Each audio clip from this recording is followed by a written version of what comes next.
the magic of laughter and the element of injecting laughability even at the worst of time.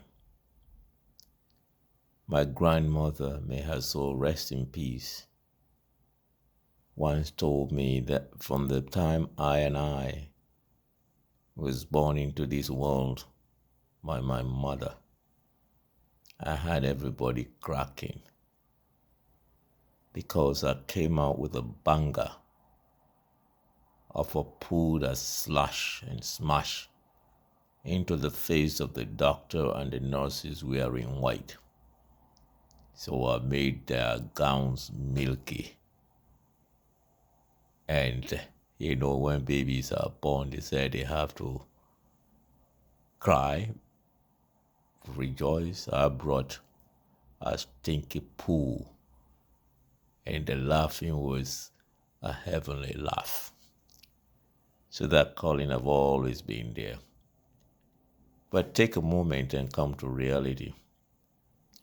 Satirical laughs have always been the igniter, the motivator, and a game changer in every living society.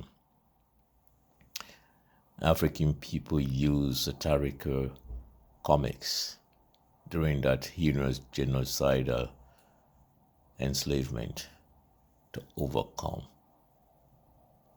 Yes, during the European First and Second World Wars, African soldiers and support workers from across borders used satirical comic to ridicule their so-called superior or white soldiers.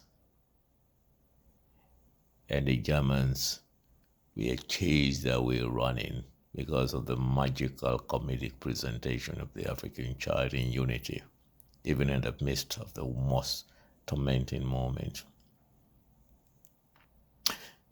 Another saying was from my grandmother that to be a good pastor, to be a good imam, to be a good father, to be a good mother, and more importantly, to be a good teacher and a good leader, you have to be a comedian.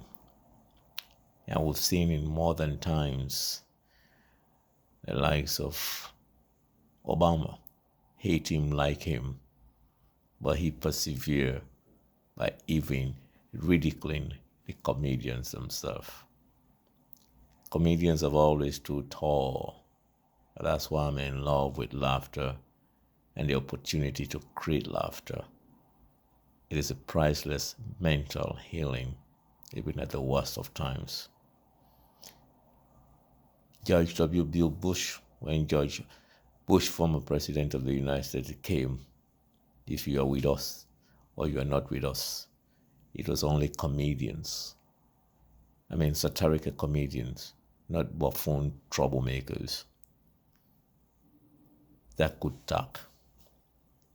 And when we thought George Bush was the worst, he became an angel when Donald Trump came to power. Again, comedians were beefing accordingly. But in all those, comedians' rights were not a threat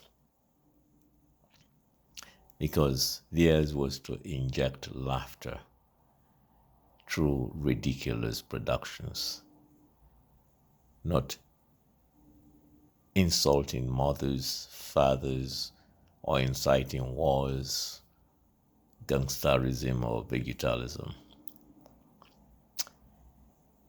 I speak because a forum has been created where laughter can be created for all to enjoy. The internet. Unfortunately, in most of our corners, they use and abuse people. Some people are utilizing it to torment and bring mayhem to their parts of the world. It's great to ridicule and critique political leaders and institutions, But it's one thing to say, if I'm not in power, then I will make life ungovernable. That is homegrown terrorism, and it should be fought from every corner. I recall the biblical saying, I am not religious, but I believe in a higher power. The story of the two mothers who claimed to be the mother of a child. How was it decided? The one that selfishly thinks only of self answered to the call of cutting the kid into two. The rightful mother, with unconditional love and caring, said no, give it to her if that's the ultimate. And that was the answer. So I say this to the ordinary people of the world. If you want peace, if you care for yourself and love yourself, then say no to these mosquitoes that only care for themselves. If they can suck the blood, then they have to burn it down. We should stop them. Because without peace, democracy and tranquility, there will be no making of makers. So if you love your backyard, make sure the backyard grows organic things for us to assetilize matters. So let us say no to hooliganism and welcome laughter.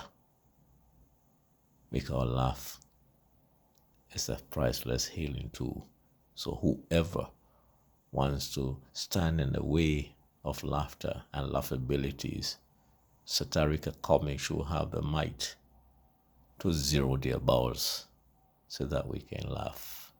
Keep on laughing, but let's bring peace and stop the bagara.